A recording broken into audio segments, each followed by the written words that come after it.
Hey guys, this is just your reminder to subscribe.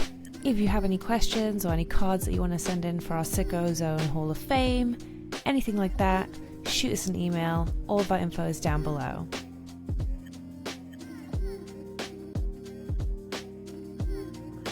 It is probably time to take a step back, reevaluate things, and I was trying to say touch grass, but I'm not going to say touch grass.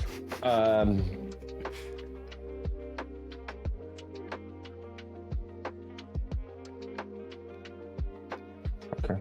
Yeah, cool. You sure this is episode 10? Well, my show notes say episode 10, but last episode was such a fever dream. Who knows? Yes, it is. Okay. Yes, this is episode 10. Yeah, I'm pretty sure it's episode 10. Which is wild. That means this has been 20 weeks. Nearly half I a don't know year. why it took me so long to multiply 10 by 2. Nearly half a year. Wow. Yeah. It's kind of crazy.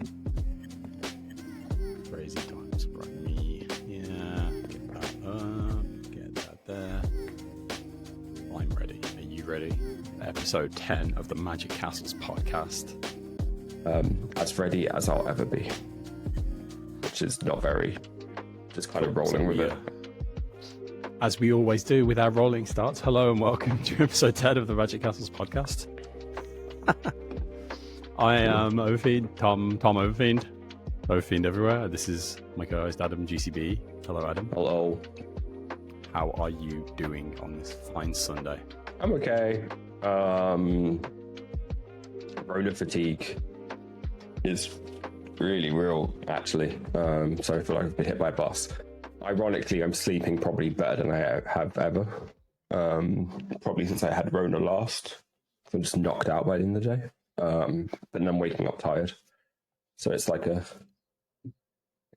don't know, kind of like not a double-edged sword, but it's like I'm getting the benefit of sleeping for 10 plus hours straight, but not actually feeling any intrinsic benefit because I wake up tired, I have no appetite, I have no energy, and then it rolls around to nighttime and I just pass out.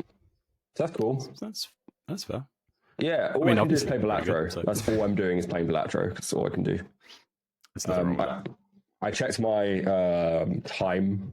Like on Xbox, you can check how long you've been playing an app. I have 6 days of game time on Balatro, which is kind of wild. I don't feel like 6 days on anything. I don't feel like I play it that much, but apparently I really do. You've been leaving it open. You've been farming time. I don't think so. I'm pretty sure what I mean. I might have left it on the menu a couple. Even if it's say that's a day, which I don't think I've farmed a day worth of time.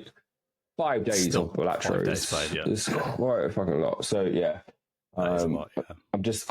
What's really sad? I now have a Google Notes doc of all the things I need to do in Balatro. I've become one of those Stardew Valley girls with their notepads. I need to hit a run with 4 jokers. I need to do this. I need to do that. So, I'm trying to max out. This is now Balatro podcast. I'm sorry. I'm trying to not max out, but get my unlocks into a decent place because I'm on the final chip on one of the decks, and it's an absolute ball breaker. The deck where it's only spades and hearts.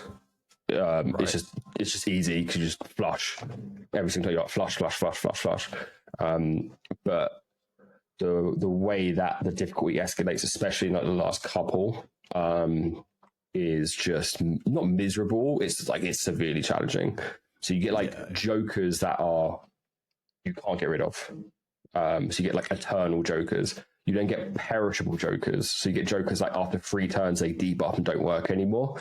So you'll be I've got my perfect setup, but this thing's gone in 2. So you're trying to cycle through stuff, but not locking yourself into too much. It's a nightmare. Anyway, hello. How are you? That sounds like a nightmare.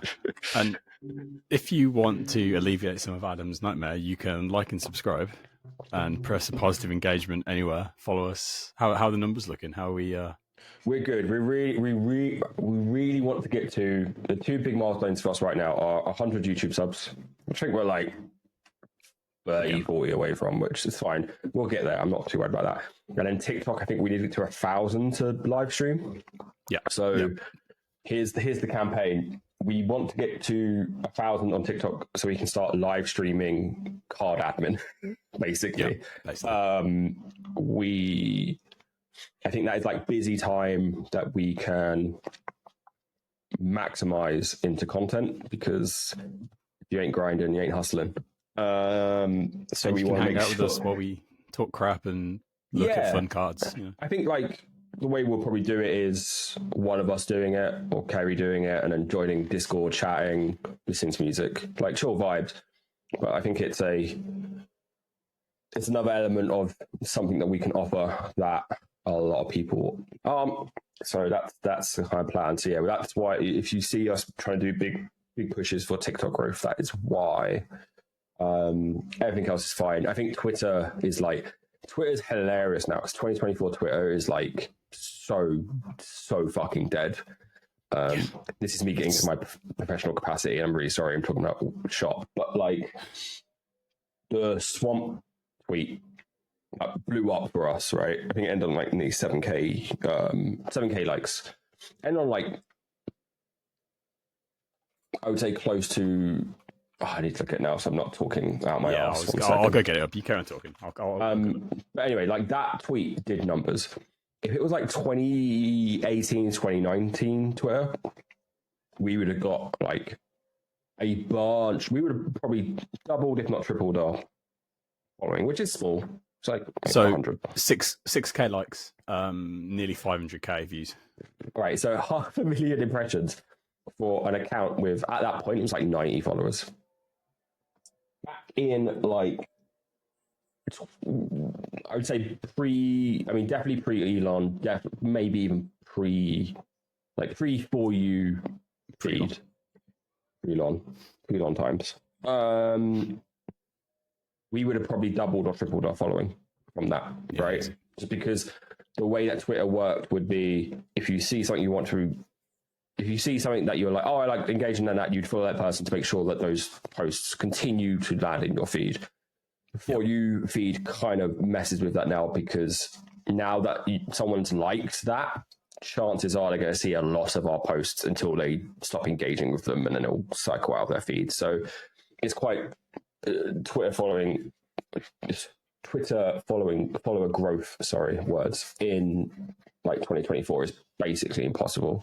Outside of like, constantly having viral content, which just is tough in the Magic scene, because I feel like Magic Twitter, and you're probably not on, like, I've had to be close to this because of work stuff, but like football Twitter and Magic Twitter actually have a lot of parallels in that they are so fast moving.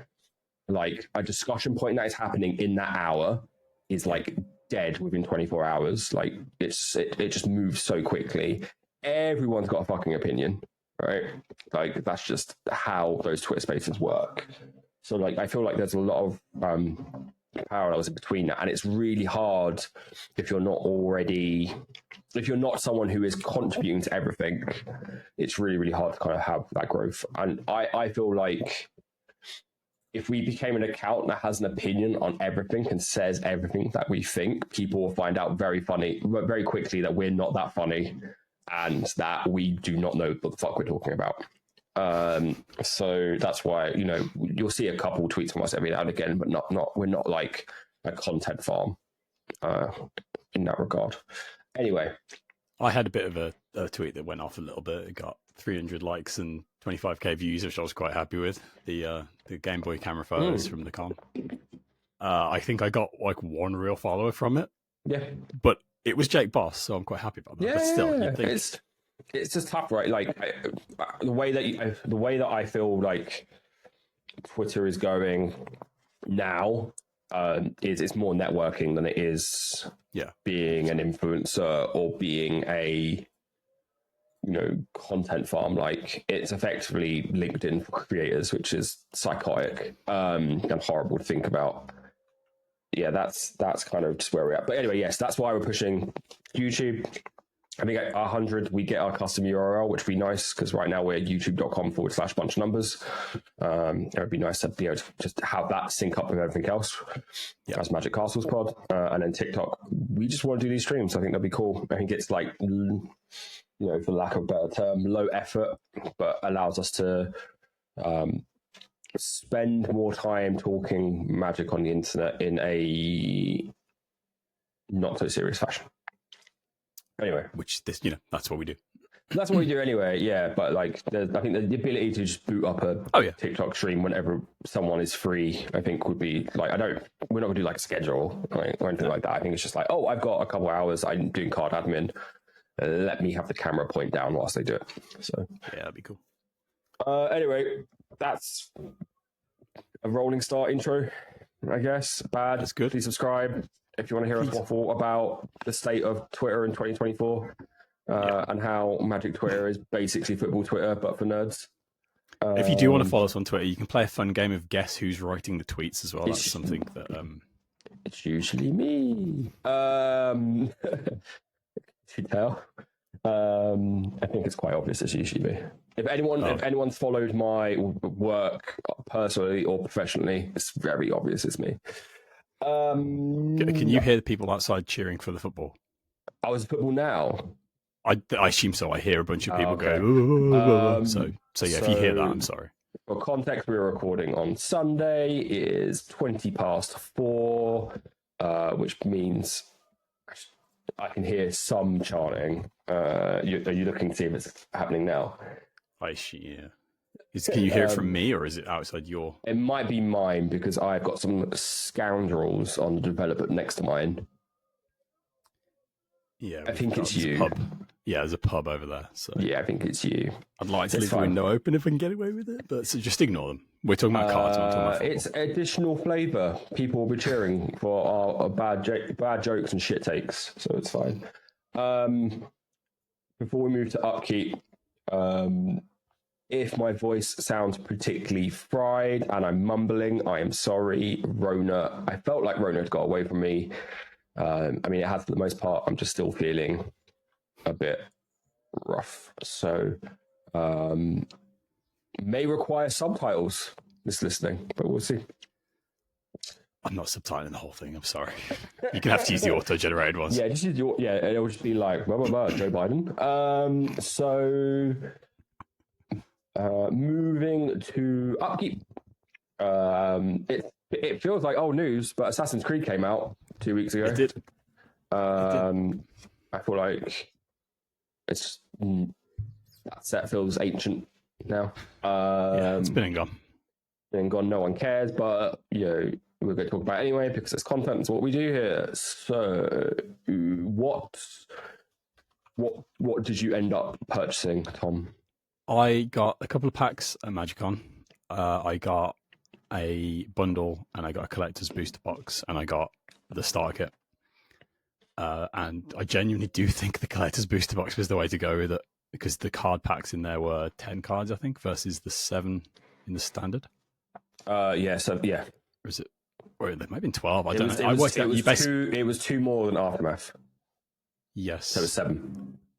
Yeah, I think I worked it out and you got more. You got like 20 or 40 cards more if you bought a normal pack. So it wasn't as big a difference as if you buy a normal collector's booster. So that's why I went with that.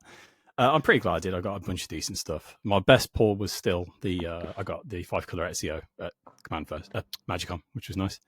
Or as the Americans are calling him, Ezio. I'm finding out. There's people on Twitter like losing their mind because nobody can pronounce his name. Ezio. Yeah, Ezio.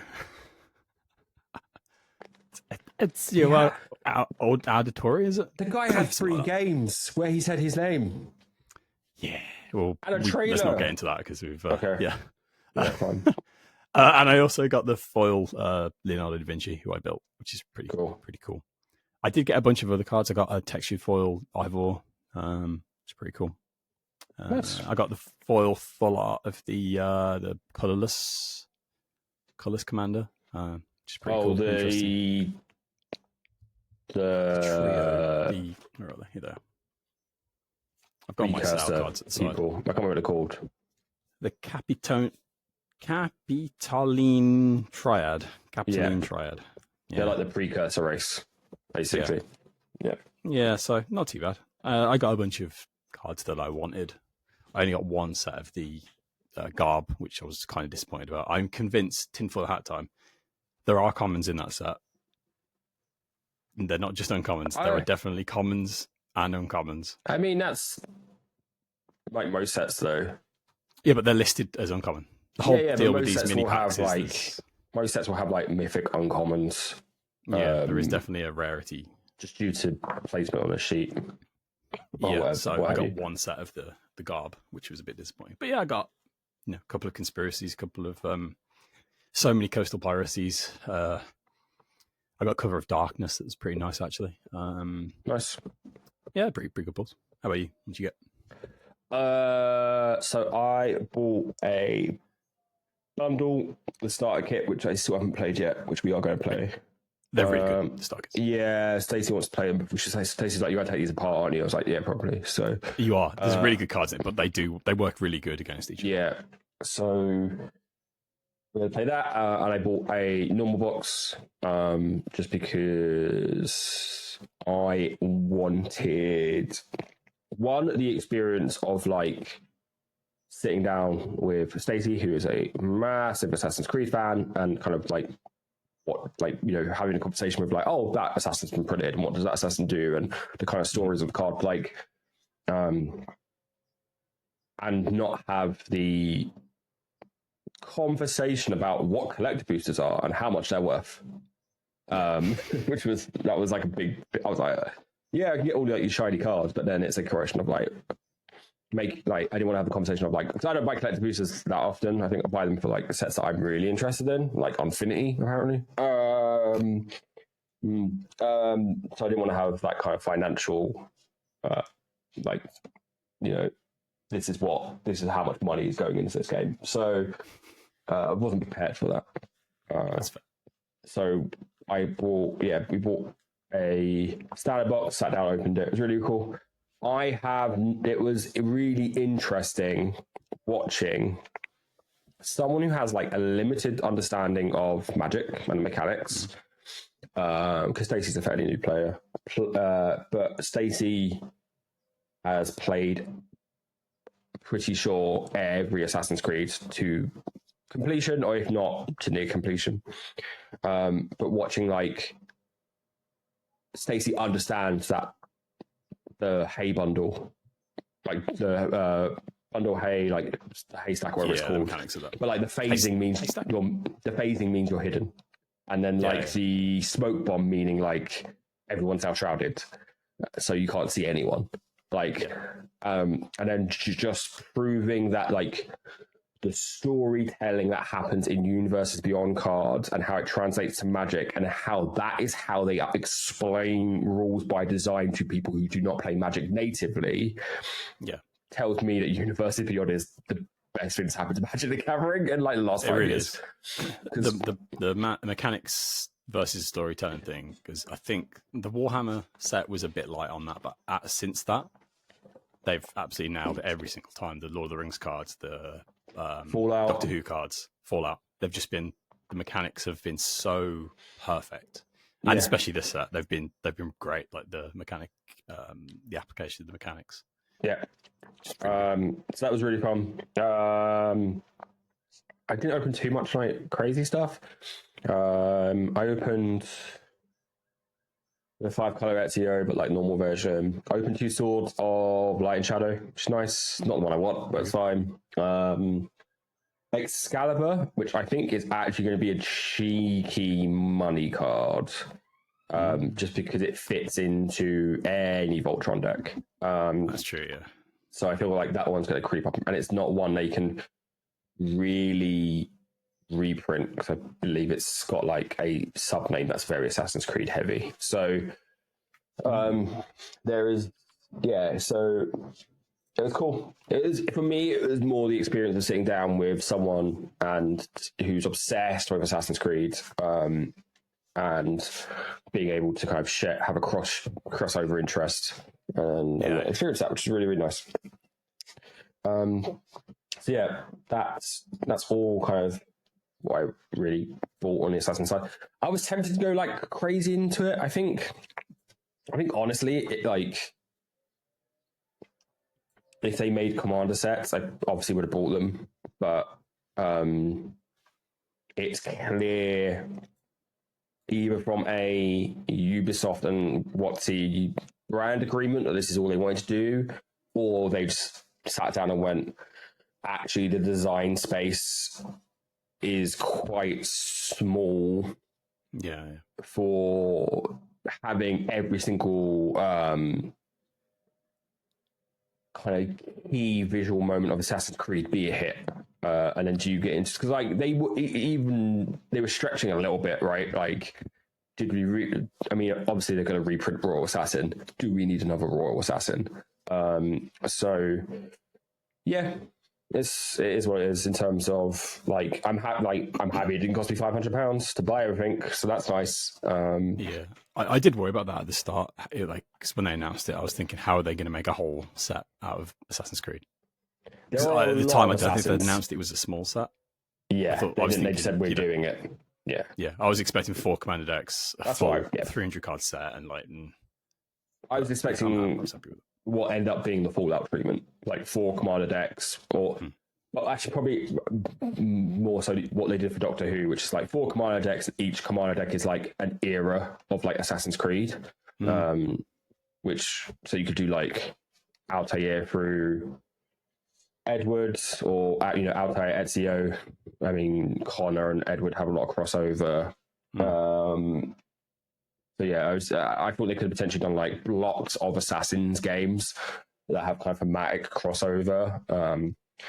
But it's clear, whatever deal Ubisoft had with WotC meant that they were only interested in selling, Aftermath Plus boosters. I didn't hate them as much as I was expecting either. This is the thing, right? I think, and we'll get into this in a minute, I think the outrage people have over the different types of products is usually misplaced. Sometimes it's not, like, for sure, but it usually feels like, hey, if you're not interested in it, unfortunately, like, vote with your wallet, buy singles, or, don't engage with it as much. Like, if you are actively getting mad and upset over product releases and product types and SKUs from a game that is meant to bring you enjoyment, it is probably time to take a step back, reevaluate things, and like, I was trying to say touch grass, but I'm not going to say touch grass. But like, just reevaluate, like, okay, why are you actually angry? Like, that's, without therapizing everyone, just like, let's take a step back and go, okay, should I be this angry? Do I need to be putting this much effort into, I don't like the fact that they printed 7 card booster packs at full price. Mm-hmm. Like, because you are probably a very vocal minority in that. I think like most people will just get on with things, and if they look at a booster pack, like, that's seven cards in a booster, and it's £4. I'm okay. I mean, move on like a normal, human being. But we don't have many of them society. Not in the Magic scene, for sure. Anyway, that's kind of just a quick Assassins wrap up. You built Leo and Edwards. Yeah. So Edward was an accident. Yeah. Go on. I was going to say I will probably build 5-color Ezio maybe for Stacey, but we'll see. Yeah, I was so tempted. I was originally planning on building 5-color Ezio, but just the actual, the land base and everything, it was a bit of a stretch because I had that Brazen Coalition game coming up. Yeah, and I wanted something to play. So I took apart the Ixalan Pirates, the new Beckett Brass, threw in a bunch of more vehicles and Assassins, most of the stuff out of the Assassin's Creed set because it works so well together. Played that. That was a brief play on BCG because they had some technical issues, but thankfully I got drafted in the last minute to take Luke's spot on a Shattergang game, and I managed to play it there, and it's really good fun. I've played it a bunch since. It's just it's a lot of fun. A lot of good cards that I like in it. Vehicles are always fun. Kept the good pirates, throw a bunch of assassins in. Yeah, that was great. And Leo was very good. Actually, I played Leo on Shattergang. Where did I play Edward? Oh, I'm playing Edward on War Room on Tuesday. I've played Edward offline. It was Leo that I played on Shattergang. Right, okay. Which is dumb. Real dumb. Yeah. I love it. It's stupid. It's great. It's just it's a bit of me. It's really, really good.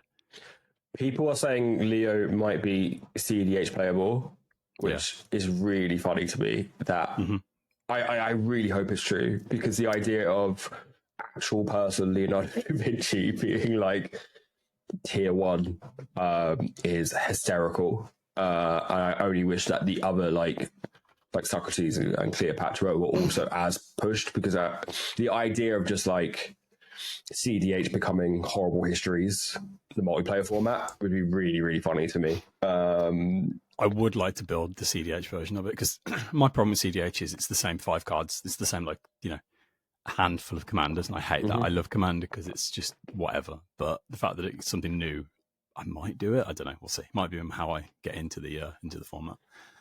Other than that, I played Sophia about 3 hours ago on the BCG Streamathon. That was really good. That deck never seems to do what I want it to do, which I don't like, because I love the deck and I've put a lot of money in it. I've foiled it. It's really nice, but it never seems to especially when it's on stream, it never seems to actually. What do you want it to do? I want to beat people in the face and make food and clues and stuff and do the big dogs thing, but yeah, I either just don't get enough dogs, which is weird because most of the creatures in that deck are dogs, or I don't know, people just seem to really keep it down. Maybe that's why. Maybe the one game they don't is the one game it really pops off, but I think it's quite a slow deck. It is an engine deck. Yeah, that's why I like it. Yeah. I took it in the other route. There's a couple dogs in there, but nothing I mainly went on the make a bunch of grey rectangles and then try and rise and shine people out. I got rise and shine. Yeah, I think it can just churn. You might hear my dog snoring. I'm sorry. You've got men talking about trying dogs for football, ice cream van men running around, and my dog snoring. But yeah, talking about dogs. I think I just took it in an engine, make a bunch of food and clues, and then eventually turn that either into finding a win con or just smashing them with rise and shine.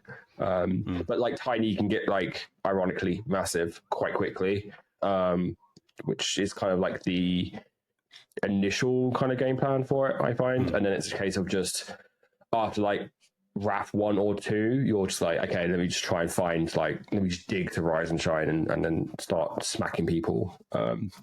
Yeah, I'm pretty sure I've got that in there, and Cyber Drive and things like that. But again, I never seem to. Yeah. I think it's just luck, really. I just never seem to get to it. And a lot of dogs are really good. There's a lot of, and there's a few shapeshifters in there. There's the green one that has trample, so it's just another tiny, and the blue one that's got, what is it, white? It's got flying. There's a new one in Modern Horizons 3, the green white dog. It's it comes in and can put 3 +1/+1 counters and stuff. Yeah, just put it on tiny and just smack face. So yeah, might have to look into that. But yeah, we also played a second game after, so I bought Calamity out, which is the Hunts deck, which instantly became terrifying, and I very nearly won, but just got pipped to the post at the last second. So, but it was good fun. But yeah, other than that, playing a lot of games, playing a lot of Edward. I've really been enjoying Satya from the MH3 precons, the energy one. Oh, right, yeah. Of all the 4 decks, so the lands one I was all over. The Goyfs one I thought was interesting. The Eldrazi one did interest me after seeing it played. The only one of the 4 I had zero interest in was the energy one because I had Liberty Prime, but it's a lot of fun, that energy one, because you're copying things, you're making token copies, you're getting ETB triggers. It's just very fun, and you've got the choice of what you want to copy, and yeah, I always seem to get up to a lot in that deck. So I might invest some more time in throwing a few more upgrades in it, because it's just been lightly upgraded with like my MH3 pulls and a couple of other cards. Yeah, it's really fun. I don't know if you've played it or against it. I've not played against it. I was about to say it's probably the least represented out of the four. Sorry, Modern Horizons. You don't think about the Eldrazi ones? I know. All I've played against is the fucking Eldrazi one. It's Eldrazi and Goyfs. That's what I play against. The land one, I think people are allergic to only because it's another Simic commander that just does draw lands. It's like all they could seem to design Simic to do. And the energy one, I haven't really. I don't think I've actually seen it in action at all. But yeah, the Goyfs and Eldrazi are all I've seen. I think it's a bit of a sleeper one, because I know it's the one that people talk about the least. It does a lot, because as long as you can make him unblockable, that's the main thing. Because he's only got menace, so he's a bit. I mean, that's pseudo unblockable.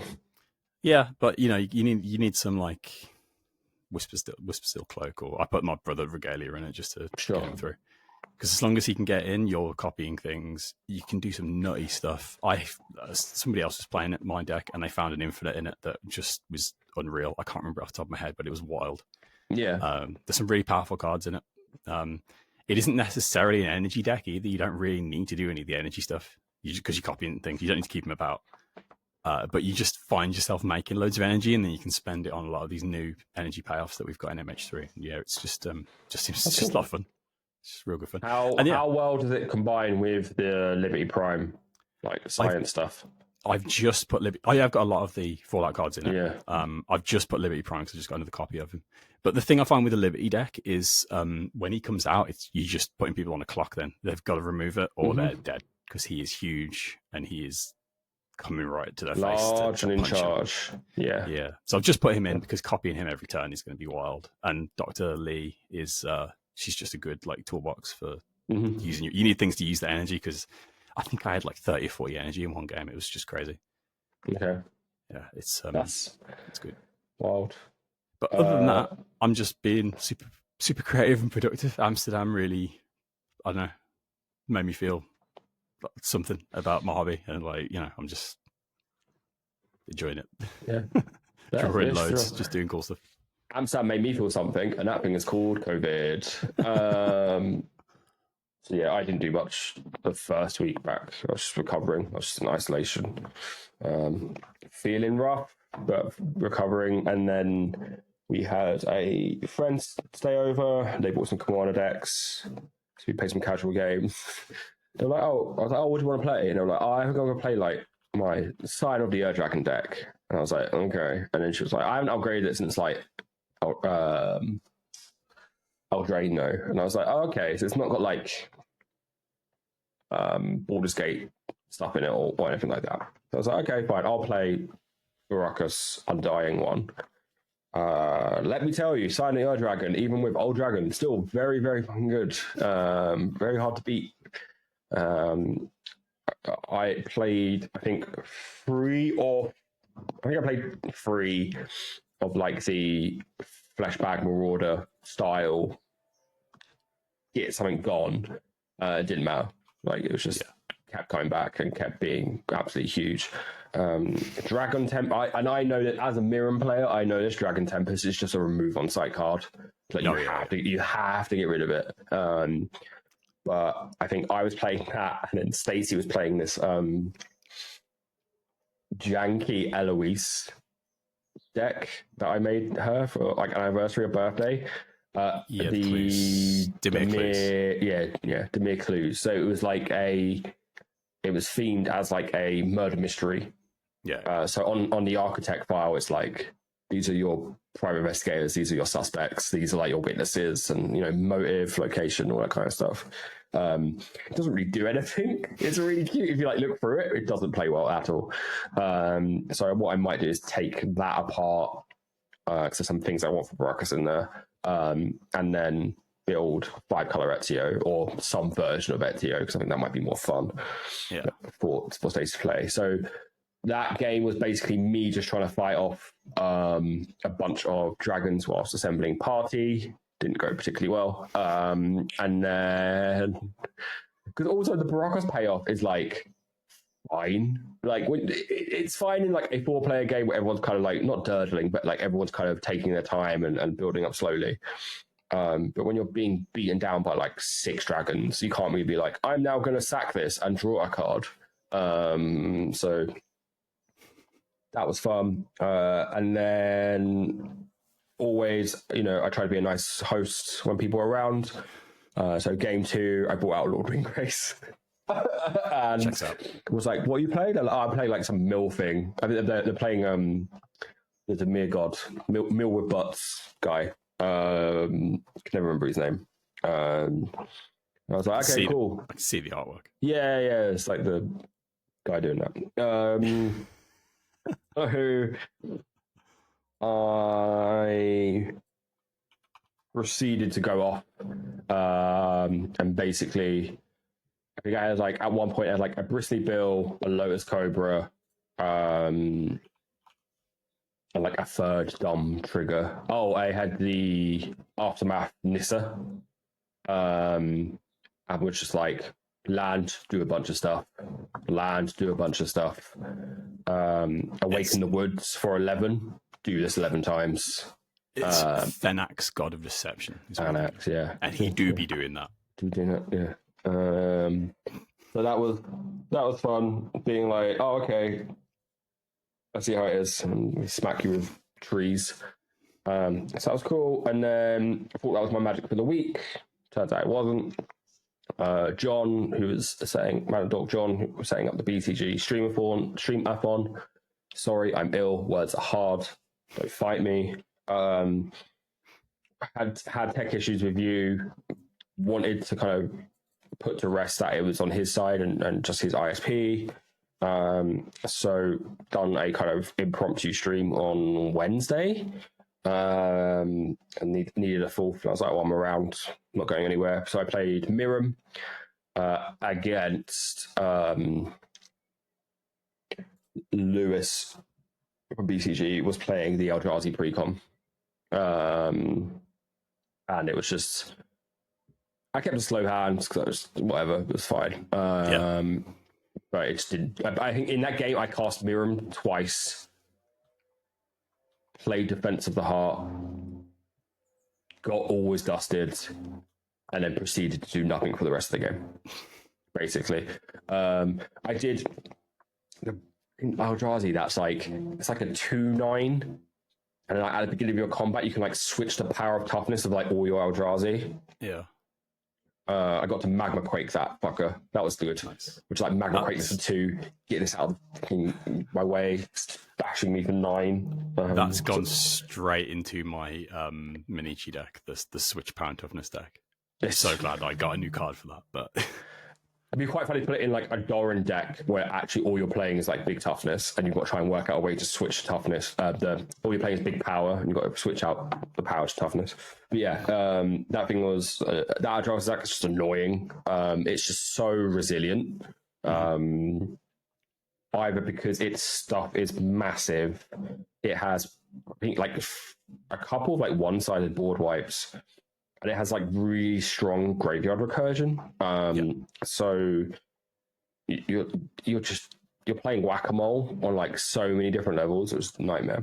And I'm just like, I just want to make huge dragons and copy them 2 or 5 times. Leave me alone. So that was all good. And then there was a actual stream-a-thon game yesterday. Where I played Windgrace again because we were like, let's do something spicy. I was like, okay, I'll play Windgrace. At one point, I had a Gitrock monster, Azusa, the Proliferate Landfall Elf, always forget his name. Yeah. Um, Evolution Witness? one of Evolution those. Sage? Yeah, that one. Let's say it's that one. And a Ramanap Excavator. So I was playing and fetch lands in my bin. Nice. And then I had a Windgrace out, and a Nissa who shakes the world. So I'm actually playing Nissa who shakes the world on turn, and then get her to like 26 loyalty, ultimate her straight away, and then Windgrace was on like 35, something stupid. No, sorry, it was play Nissa, get her to like 11, get 11 plus forests out of my library onto the battlefield, have all those triggers again, All triggering Evo Sage. and then and then put Windgrace up to like 35 plus. So in a deck where and I said this at the beginning of the stream, so I don't really ultimate Windgrace that much, like just because he's mainly there as like a engine piece. I ultimate him twice, like back to back. I was just like, destroy your stuff, which was kind of disgusting. Now, I probably could have won that game, but I was just like so out of it. I was probably playing badly. Like I know I misget rock draw triggers, but it was like after I'd done a bunch of stuff, so I was just like, whatever, it's fine. But so it was like one of the things that I became the arch enemy really quickly. And that deck has no like stacked pieces in it or anything like that. So it's very much like I present a threat. You have 3 turns to deal with it. If you don't, you're probably dead. And each time it was like they dealt with it. So I was kind of kept at bay, and somehow got knocked out first, which is interesting. But fun game otherwise. I'm like, the more I play Windgrace, the more I'm like, okay, like this deck's nearly there. I think if anything, I need to reduce the amount of like payoffs.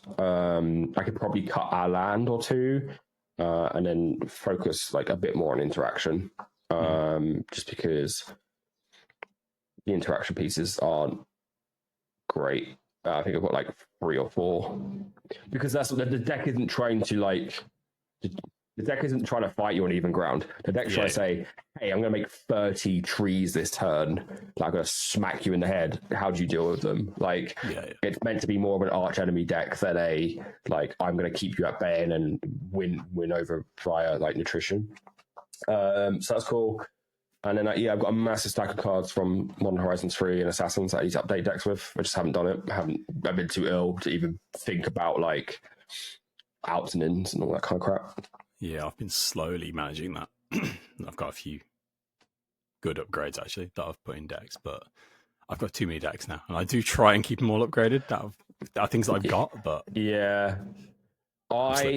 I think maybe not next episode, maybe the episode after, when we've got a bit more downtime. I think we're going to rank all my decks into what am I keeping and what am I getting rid of, because I think I'm at 32 now, and it's got to the point where I'm like, okay, maybe it's time to like take some of these behind the barn and put a bullet in their head, either just for parts or for what. But I've got that with some of mine, but if I was to take them apart, I wouldn't put the cards anywhere, so I'm just like, I might as well keep them. But that's kind of where I'm also at. It's like I don't need like the space necessarily. It's more just like, or is this deck just complete and that's it now? And like I don't, unless there's something crazy that comes out for it in the future, I don't know. I might make a switch, but otherwise it's just like it is what it is and it stays there. I think there are a couple of that I have that are like that. It's like, where would I put like all my Jeskai X spells if it's not for Hinata? You know what I mean? I was going to do it with Gorogoro and Sataru. It's like it's basically a bunch of haste creatures, like little hasty creatures, and I'm just like, I'm not going to put them anywhere, so I might as well just keep it together. Thankfully, it's a budget deck. Like my more expensive decks are the ones I tend to play more. So I do have a lot of decks, but a lot of them are like 30, 40 quid, so they're not not that bad. I have a lot of decks that I just like. I will play. Like, they're probably underpowered, so they're good for playing in like very, very like new or small casual. or just like, oh, this deck does like one thing that's kind of like fun and stupid. Like let's try and do it in this game. Whereas like if I'm on a stream, it's like, oh, I'm probably busting out something that I know is a bit more consistent and a bit more powerful. Yeah, I have a place called Cold Storage where I get, I think there's about, I don't know, 20 decks or so in Cold Storage at the moment, and I'll cycle decks in and out of Cold Storage if I don't play them much. So that's what I tend to do. But I definitely need to keep a log of like, what am I playing? What have I not been playing? What should I play? Yeah. And then if I'm like, I don't want to play that, should I just take it apart at some point? Like, that is what I try and do. If something's been on the shelf behind me for like 2 weeks and I haven't touched it, or like a month and I haven't touched it, it'll go into Cold Storage and something else will come out. And doing that, I have found decks that I've upgraded and really like now. So it helps keeps it fresh, I think. So that is cool. Fair. Quickly moving on to news. You've got a news item. I have a news item. I've barely followed, but seen a bunch of tweets about it. So please explain this to me as if I am 5. So you know what grading a card is, right? I do. That is when you go, hey, I don't want to play this anymore, and I want it to be worth twice as much as it is. So please put it in a slab of plastic and give it a number. They slab it and they give it a number. Well, do you know Rebel? I do know Rebel. People know Rebel. Well, she bought a Underground C. It's PSA graded, PSA grade 10. Signed. Underground C, not Underground River. Shows how often I think about the true jewels. Anyway, so she wins an auction for a signed slabbed PSA 10 Underground C. Turns out that it's not actually the real Underground C, and it's a fake. The PSA grading was on the autograph. So if you look at the top of a PSA graded or any kind of grading slab, it'll have what the card is. It'll say Magic the Gathering. If it says trading card, it's a fake, and the grading is on the autograph. So that's the only way.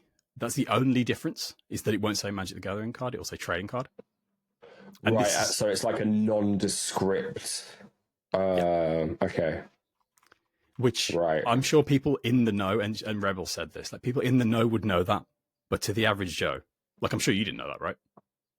No, why would I know? Yeah, I would assume that you either like trading card.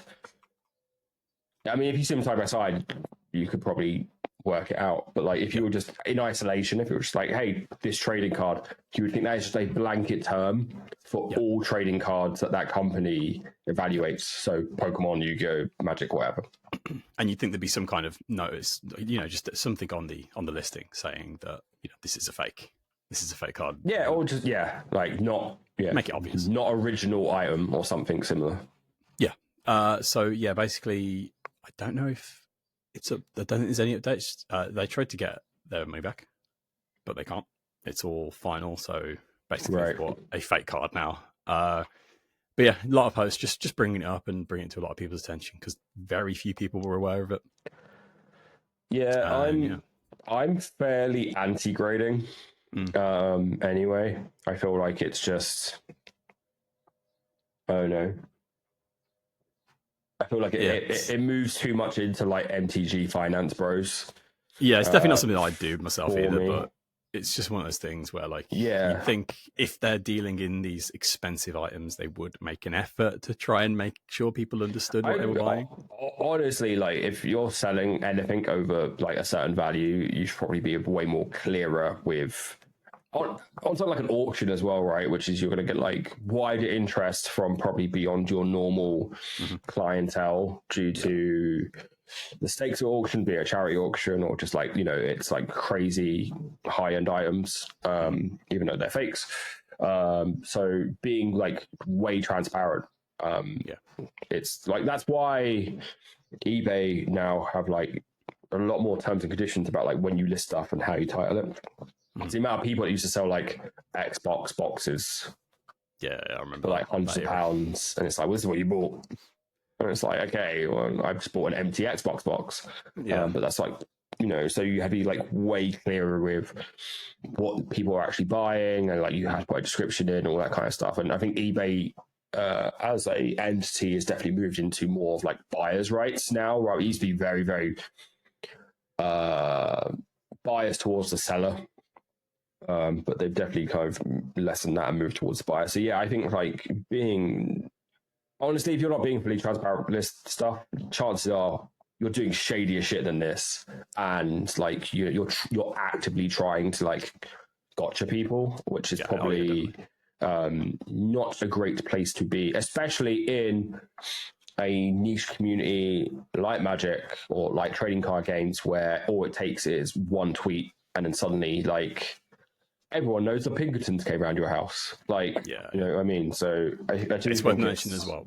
This was on a trading card auction site. It wasn't on eBay. So it was a place specifically for selling trading cards. So you'd think of all places, they would be the ones to be like, this is a fake card. It'd be like Underground Sea proxy signed by X. Autograph is graded. That's all you have to put in there, or what have you. Do you know what I mean? If it said on the, I mean, it does actually no, it doesn't say. Yeah, you'd think somewhere on the top of the slab it would say autograph is what's been graded, but yeah, it doesn't. But yeah, it did raise a bunch of people asking like, why are the artists signing fake cards? But when they're in a convention, and especially that long ago, you know, they're not gonna. They haven't got time to check. They're getting mountains of cards handed to them. They can't sit there and check every single. But the actual, is it a card that's signed, or is it the slab that's signed? I believe it's the card. Okay. Hold up. Yeah, they're not getting out there like. Yeah, it's the card. You know. Yeah, okay, they're not getting out like magnifiers and looking at like the quality of stuff. They're just like, yeah, sure, whatever. And also, like, if it is a proxy, they're just like, it's probably a token. There's probably no rules against them not signing proxies. Ethically, you could look at like that as being a acknowledgement that his card is real, maybe, but like that's not on the artists, that's on the person handing them the proxy, right? So this is why proxies should look weird, like our boy Fatal Ferret. And not proxies should never mimic real cards. It puts you into a really awkward place where suddenly that ends up in, you know, the ecosystem, and it can only cause harm. So that's why all your Eurocode should look like Nightcrawler. That's what I'm saying. That is very, very true. Shout out Connor for kicking my ass in the BCG streamathon. What were they playing? Oh crap! What did you play? Tomic, the Planeswalker guy, the new one. Oh yeah, cool. Definitive Planeswalkers. Yeah, that's cool. Nice. I haven't seen much of that actually. That's interesting. Yeah, it was surprisingly good. I don't like Planeswalkers, but hey, it was pretty cool. Moving on. Bloomburrow preview, whatever. I don't know. It's all the fucking same now. I hope this isn't going to get me excited for it, because at the moment I am like not hyped. Yeah, here's my hot take. I'm not that into Bloomburrow. I don't know what it is. It's like cute animals in a fantasy setting. Not interested.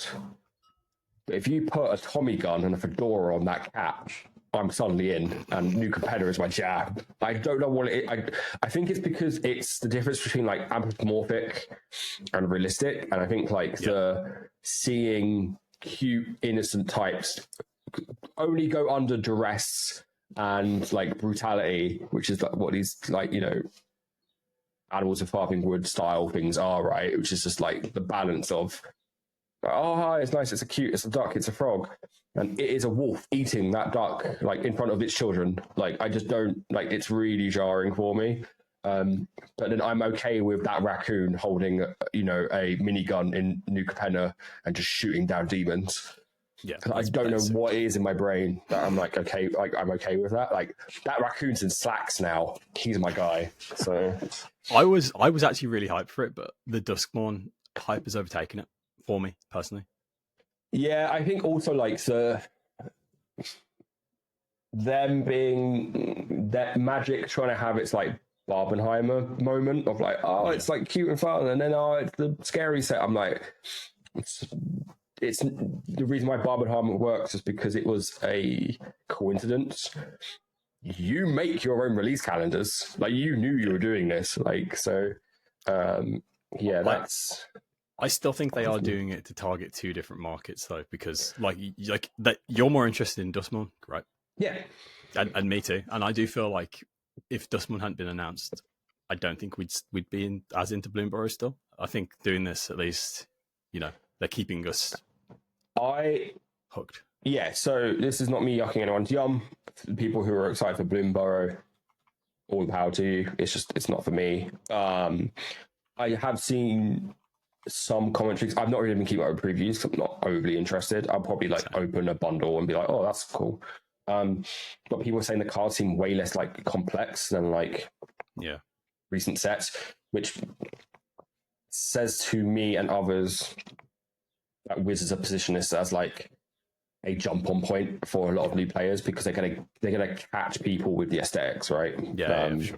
There's a starter kit as well, which is always a good sign. Yeah, that's usually a sign that they think that new players are gonna get in on this. So there are two cards in it I'm excited for, and we may go over them now. But we'll quickly just go over some of the stuff they've previewed. We were gonna go over the what's the articles, but if you want to read those, read those. Just know there's a million different frames and variants and stuff. Yeah, you can only get some of them in collector's boosters and. Yeah, that was.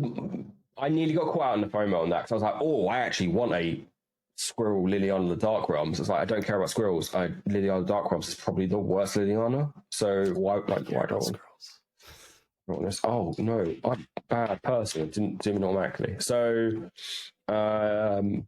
this is in spoiler date ascending order, most recent order first.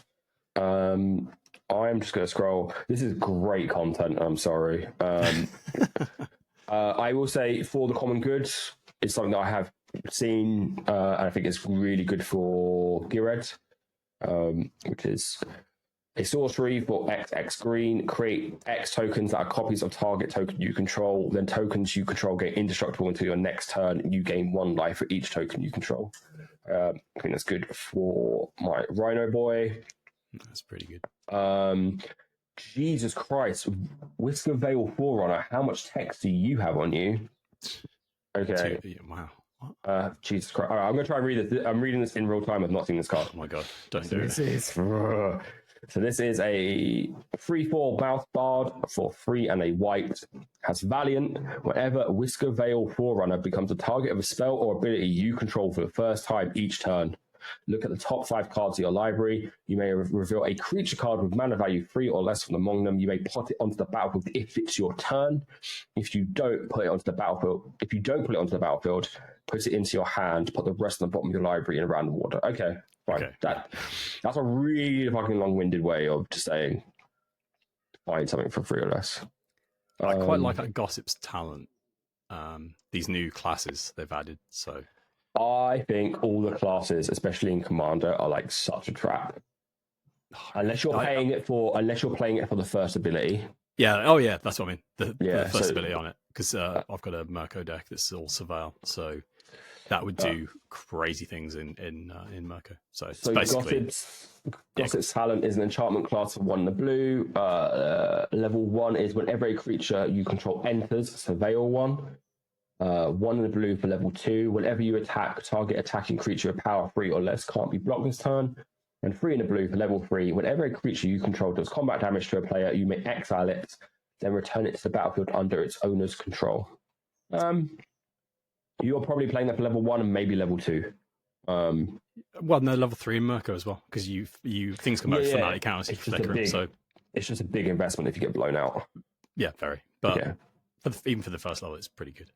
Also worth noting, this is the first set where they're getting rid of enters the battlefield and they're just using enters. Which sounds disgusting. Yeah. But, it cuts out some words. They could put even more words on the cards. Yeah. Yeah. Gross. I don't know how much of a fan of this paw thing I am. The paw print. You get 5 paw prints worth. I like mechanically, but it's quite confusing, I think, especially new players. Yeah, so for example, Season of the Gathering for 4 green is a sorcery, and it reads at the top: choose up to 5 paw prints worth of modes. You may choose the same mode more than once. For 1 paw, put a +1/+1 counter on a creature you control. It gains vigilance and trample until end of turn. 2 paws, choose artifact or enchantment, destroy all permanents of the chosen type. And then 3 paws, draw cards equal to the greatest power among creatures you control. So it's a new take on modal. I like it and I dislike it. I don't know. It's like Spree, but you can do the same thing more than once. I think unless 2 or all 3 or 4 of the modes are applicable to what you're doing, you probably won't be playing these, right? Yeah. Like, so unless you're in like a +1/+1 counters and like power green stuff, I guess, like, but you're heavily into like green stuff, you're probably not playing this. Same for all the other seasons, and they are very expensive. But they do are do a lot. super expensive. I guess, but they do can they though? potentially do a lot. Like 6 mana, put a +1/+1 counter on up to 5 creatures you control, and then they gain vigilance trample. Again, I mean that's an overrun. Trample.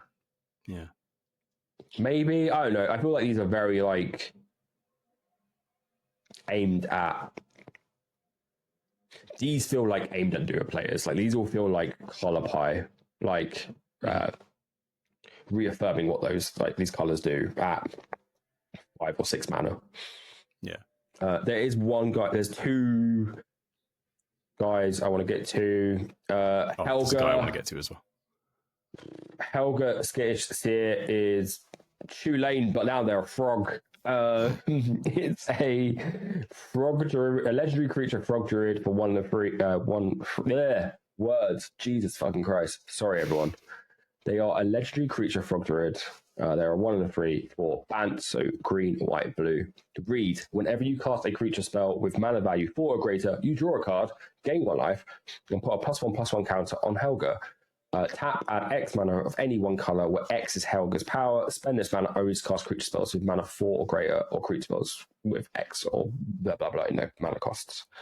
Big stuff. Bant, so, and draw cards. Seems good. Well, I think this is the type of deck that people will build, and it will become like Tulane, and it will become you are playing solitaire whilst everyone kind of just looks at you, and then you take it apart. Where is my boy? Here's my boy. Wick the Walled Mind? Walled Mind? Damn, Wick, I didn't know you were like that. Yeah, I like Wick. He's interesting. Do you want me to do? Yes, please. My mouth is dying. So Wick the Horled. I need to Horled. Is that it? Horled Mind. 3 in a black for a 2/4 legendary rat warlock. Whenever Wick or another rat you control enters, create a 1/1 black snail creature token if you don't control a snail. So it's like the snake thing. Ophiomancer, yeah. Otherwise, put a +1/+1 counter on a snake you control, and then for blue, black, red, so Grixis, sacrifice a snail. Wick deals damage equal to the sacrificed creature's power to each opponent, and then draw cards equal to the sacrificed creature's power. So it's kind of like Minsk and Boo. It's kind of. I really like this. I'd probably build this. So it's Grixis Rats. It's Grixis Rats, but with a throw. With like a fling mechanic built in, and card draw from it. It does like it's an interesting take on like Kindred, right? Like I feel like it's usually just the two kind of design spaces which I think are boring but ultimately very safe are just when an X enters the battlefield, if it triggers an ability, triggers an additional time, which is I think we've had too many of now. And is incredibly boring design space. Or just like, X's you control get +1/+1, and whenever they do combat damage to a player, draw a card. Is also kind of boring design space. It's cool. I've been looking for a rat commander for a while. I was originally going to build Koromax, the toxic one from Phyrexia Clad. I didn't. I was looking at doing. It is, but it's infect, so you just get taken out first. And you get all the Demir rats from Kamigawa as well, which is quite nice. Yeah, it's nice having access to the 3 colors. Yeah. You get red, so you get fling. you get things like that. Yeah, I would rather have design space that is like, here is this like type, 3 colors with just a weirdo ability attached to it. Like, allow me to play all of the kind of types in that wedge or shard, whatever, what have you, but give me like something that is just weirdo, like make a snail, throw a snail. That's great. Also, I've gone from disliking Grixis commanders to loving Grixis all of a sudden. Like, I've had a Xander's Lounge sat in my binder for so long, and I've finally put it in Edward because it's the first. Actually, it's not the first because I've got Mishra, but I always feel like I should be into Grixis, but only just getting into it. I don't have a single Grixis commander. There you go. I didn't either, apart from Mishra, which was also quite recent. I feel like they boil down to good stuff a lot of the time. Yeah. So yeah, I used to have a what's the big dumb like zombie assassin guy? Thraximundar. Yeah, I used to have a Thraximundar, and I took that part because it was more thematic than it was mechanic. It was like all the cards that looked metal, and it just didn't work. And I got bored of it really quick. That. Yeah. I proxied it. I played it a couple of times, but like I was just never allowed to get the commander because it was so expensive. He's gone into Edward because he's an assassin. Amazing. So that is cool actually. More cards. So I'm just trying. This is the content people come here for. Yeah, like guys, I'm sorry. I'm looking for something that like catches my eye, and just thematically, this set does not do it for me, which is fine. And if it does it for you again, I will say I'm digging the anime art. The anime all sorts are nice. Like Vren, it's cool. No comment. It's cool. It's colourful and if nice. You like it? That's cool. I'm going to try and be a positive Pete over here. I feel like sometimes you get incredibly neggy. If you play Infamous Crawlclaw and play 1 Ulamog in your deck and you get blown out, you deserve everything that's coming to you. Infamous Crawlclaw is 1, a black and a red for a legendary creature, Weasel Mercenary. It's a 3/3 with menace and reads, whenever the infamous Crawlclaw deals combat damage to a player, exile cards on the top of your library until you exile a non-land card. You may cast that card by discarding a card rather than paying its mana cost. If you do that, you are a Weasel Menace. Yes. Yes. I was actually looking at this as a maybe, but I obviously would build it properly. I think this will be one of the most popular outside the Typal ones. Yeah, I do think this will probably be one of the most popular commanders out of this set. I've got something I think is going to be the most popular, so it will be popular for sure. But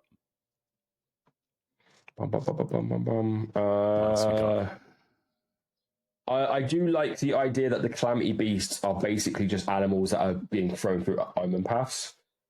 This is now making me think, here's my big Vorthos conspiracy tinfoil hat moment. I think the Omen Paths story is going to wrap with the portals closing. Because planes that did not ask for this are getting drastically fucked up. I also like how they're just like the big animals.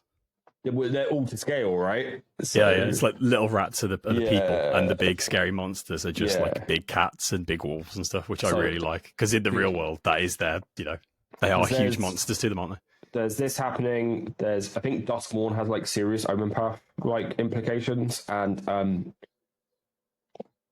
one of the sets of 2025, the Death Race through the multiverse set, I think is going to have like big like, we didn't ask for this and now we're just getting like fucked up constantly. So I do feel like that's kind of where this is all leading to. I'm so excited for the Death Race. Anyway, back to the cute animals. Sugarcoat is hilarious. I can't wait to play it in every deck where I play Witness Protection. This is my these are the type of cards I like where they create interesting social moments. I love Witness Protection. I'm a scumbag. I love Imprison in the Moon. So Sugarcoat is right up my jam. Sugarcoat is right on my jam. Sugarcoat is Why my can jam. you- It's right on why my can you street. enchant- Jesus Christ. Why can you enchant a food with it? That's what confuses me. Because of the cat that turns everything into foods. But I don't know why. It turns creatures into foods, but creatures you can already enchant creatures. Oh yeah. I don't know why. It's weird. I will say one thing about this set that I do really like is the new mechanics. I think Gift is cute. Mm-hmm. Gift is real cute. I love the Offspring mechanic. I think that's great. So Gift, if people are listening, is it's like an additional cost to a spell. So it'll say gift a card or gift a 1/1 token to someone, and if you do, you get an additional benefit to the spell. So it does something else. And the Offspring one is you pay 2, I think it is, when the creature ETBs, and then you make a 1/1 with the same abilities. I think that's really cute. Iridescent Vine Lasher, this one I was excited about, is a 1/2 Lizard Assassin for 1 with Offspring 2. You may pay an additional 2 as you cast a spell. If you do, create a 1/1 token copy of it when it enters. Has landfall. When a land you control enters, this creature deals 1 damage to target opponent. This is good in Windgrace, so obviously. So it's going in Windgrace for sure. Yeah, I don't know about this anime art, man. I like it. It's just negative. Yeah, I'm positive Pete. It's great. Positive If you like it, it's good. The lands having the seasons is cute. So each land has got each season represented. So you've got like a spring, summer, autumn, winter of each one. They have different rarities as well. So the spring one is like 40% of the time. Right. The summer one is 30%, the autumn one is 20%, and the winter one is 10%. 10%. Okay. So that's quite cool. They've done it with a bunch of the full arts as well for some of the other lands, which are quite but they don't have the seasonal rarity that the full art lands do. It's confusing, but it's what it is. Yeah, it's kind of cute. Kind of like where are you? Yeah, where is my boy? Where's my boy? Stormcatch Mentor is just Goblin Electromancer Power Crept, which is hilarious. I mean, it's not 2/2, but it's 1. So Stormcatch Mentor is a 1/1 Otter Wizard with haste and prowess, 1 blue, and also instant sorcery spells you cast cost 1 less to cast. Busted. Can't wait. Get in Calamax.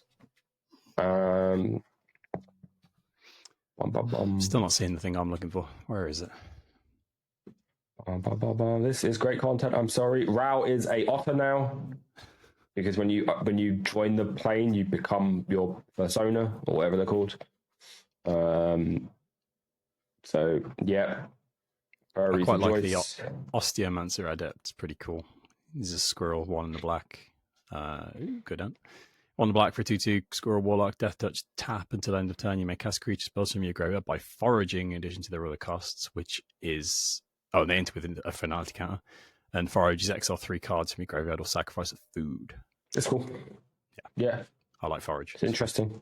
More food mechanics. It's cool. Here we go. Maha, It's Feathers Knight. That's going to be the most popular commander in the set. Maha, It's Feathers Knight is a legendary creature, elemental bird. It's 6/5, but 3 black. Has flying trample.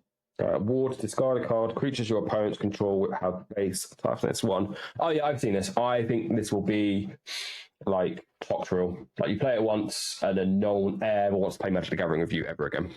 Yeah, 100%. I hate it. I don't think it needs Ward. No. Like. It's weird design space at what's he keep doing, where it's like I'm talking just for Commander, and I know this card will see play probably in Standard and maybe other sets or other formats. I'm sorry, words are hard.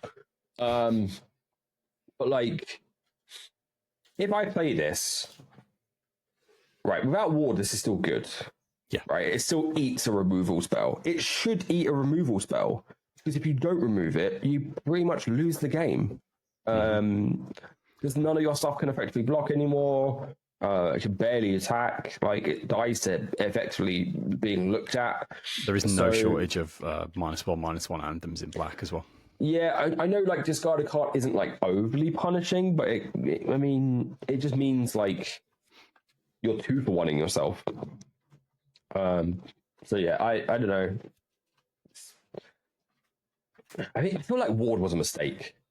Like, and we need to get away from it. Glob stuff. Who is the bad guy? There's a bunny. Archer, where are you, my beautiful man? Oh, here we go. The new squirrel command is pretty sick. I'm down for that.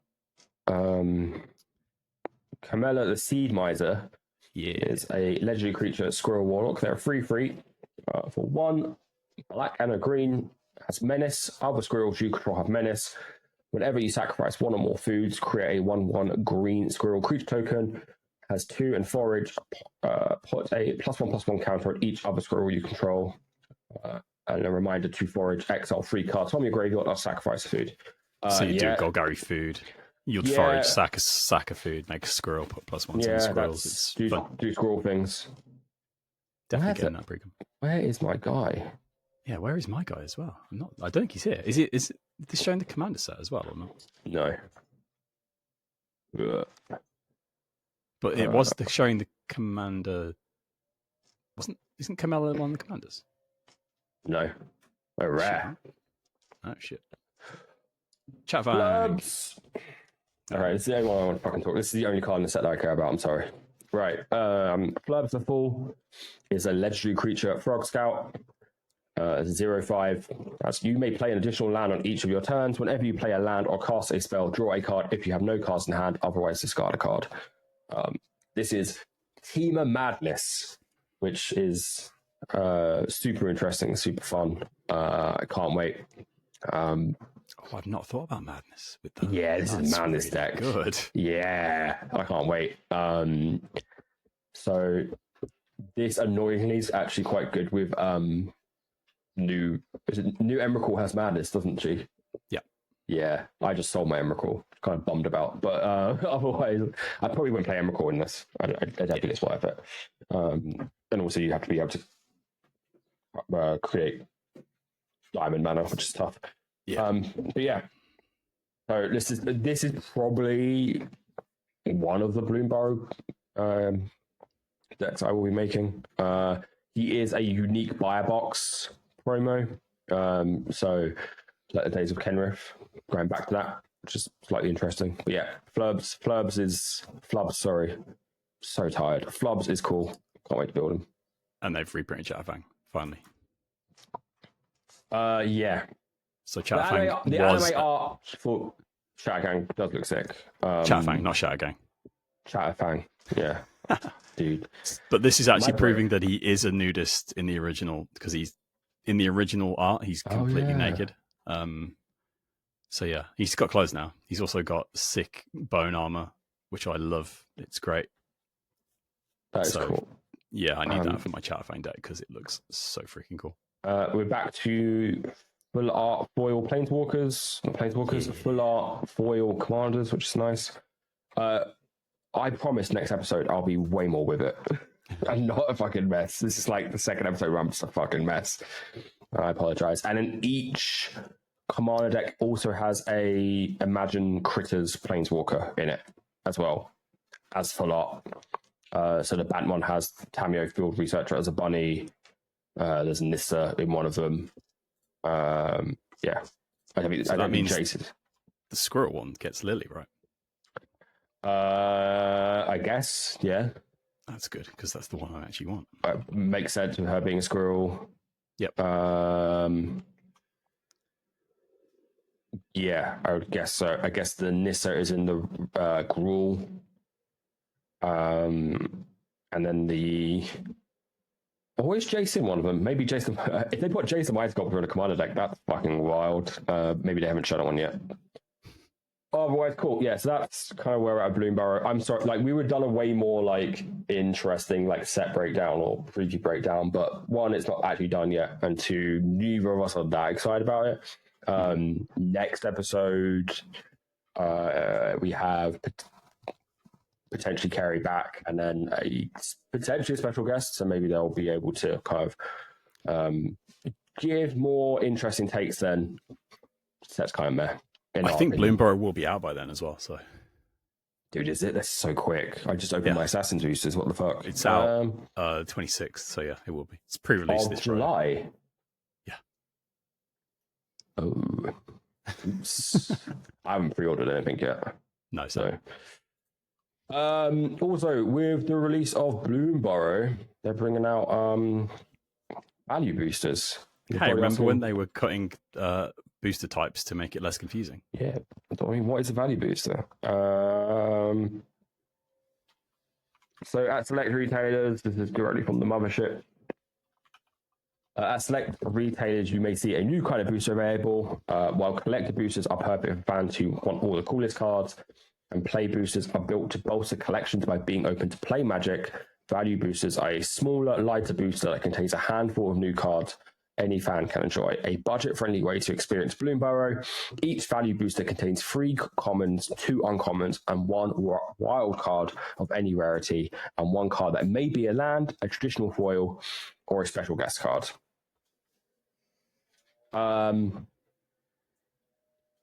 People were angry about this, and I kind of want to go back to like my comment we made earlier, which was like, chill the fuck out.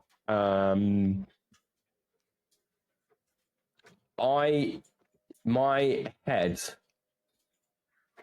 try approach this from like an ex-retailer point of view. My gut response to this was, whilst it is confusing, they were like, we're cutting draft and set boosters and making play boosters because we want to consolidate everything a bit down so it's less confusing, which I do think is true. And I think it's because those 2 booster SKUs had way too much overlap, right? Like the people who want to play Magic and the people who want to collect Magic are quite similar audience types. So that, if not is confusing, is more of like a purchase point decision paralysis, potentially. Although it should just be, if you're not drafting, you open set boosters. Yeah. Anyway. Combining those and then turning them into play boosters, which I think are more expensive anyway, plus natural inflation means Magic the Gathering is no longer a impulse buy at till points at like your Walmarts or places where it's like, you know, parents are walking past and see this thing, or, you know, kids are at a checkout with a parent buying shopping and they see this thing. Magic's not there anymore because play boosters, in my opinion, are just collector booster light. So like the way that the product is being sold to the general masses doesn't really exist anymore. So I feel like that is what value boosters are there to do. Also, we were talking about Bloomburrow being a jumping on point for a lot of people. I also think it is a rebranding moment for Magic the Gathering.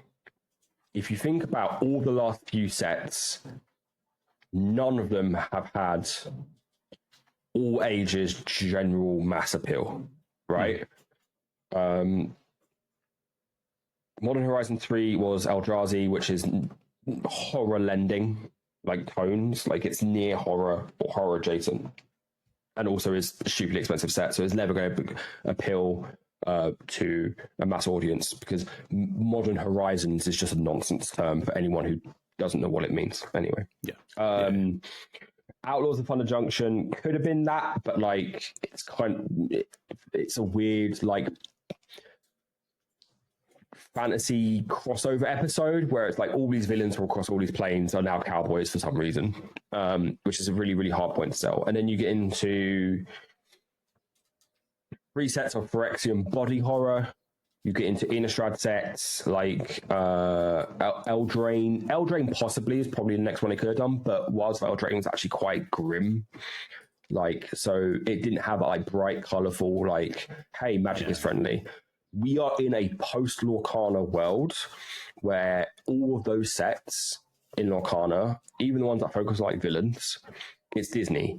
So it's bright, it's colourful, and it's trying to shove that branding into a mass audience's face, right? Because a mass audience understands Disney and understands those tones. So they got direct competition with that. And if you're a mum or a dad buying cards or buying impulse, like, game pieces for your kid at a checkout, if you're looking at Lorcana booster packs, which have fucking flounder on them, or booster packs that have like Elish Norn sitting on a throne of bodies, chances are you're going for the Lorcana pack. So I feel like this is also brand repositioning. Yeah, that makes sense. And putting a otter that is super happy and is also a bit of a wizard before a wolf eats him in front of his family, which they're not going to put on booster packs. But like, I feel like there is more at play here than just greedy wizards. And outrage. Like, try and. I know it's meant to be a comedy podcast, and it'd be way funnier to dunk on this. But like, it's clearly, it's not for. I know the whole like joke is it's not for you. Who's it for? I think it's not for you if you are regularly buying set booster packs, or collect booster packs, or singles, or however you want to engage with game pieces. I think it is for like brand positioning at a Walmart to entice, mum and dad's parents, whoever, into buying this for younger members. It does have a 13 plus on it though, which automatically reduces that. Also, my only criticism. I was going to say, if it's not like $2, it immediately fails. In my opinion. I would have liked to have seen a guaranteed rare or like a subset of rares, or even just rares, because rares don't tend to go too expensive. It's the mythics that are the big money cards. Because at least then, if a kid is buying this, they're going to get something cool out of it. You've got a very I rare would say chance that, but the kid opening this doesn't care what a rare is. I know, but do they though? I reckon they really do. They don't give a crap. When people first start playing Magic, they don't care about rarity. They don't care about financial value. Yeah, but we're in TikTok land now, so I think. But I think if you're already that tuned in that you're watching like Magic content on TikTok, you're not buying value boosters. Yeah, I guess this is meant to be like gateway drug. Yeah, but like I think a kid, if they know enough about the game, they're just getting into the game. They're going to see a rare card and it's going to be powerful. Yeah, so they're going to at least know that way. I agree, and maybe they could have done like you're saying, like set introduction rares that fit in this. I do think that complicates things a little bit. Maybe I don't know, but like, or even just a rare. Get rid of that last slot. Just have a rare. I think you're overestimating how stupid kids are. Yeah, I probably am. But in a nice way. I don't think there'd be quite as much backlash if there was a rare in there. I think if they were like the mom boosters, the aftermath boosters, a little bit more. But I think if they put a rare in it, they would hike up the price, which is not the point. Yeah, so you throw a rare and you reduce the other. I think that they have economists on their side, obviously, and they've worked out like the inflection point of like how many cards can we get away with? What is the rarity split that we can get away with? What are the odds on those? But I think this is mainly to get Bloomburrow arts and thematical cards into the hands of kids who go, I really like otter, squirrels, birds, and all that crap. And like, I really like, fantasy and cute animals and all that kind of stuff. And then and then use that as a starting point into, did you know you can build a deck with these?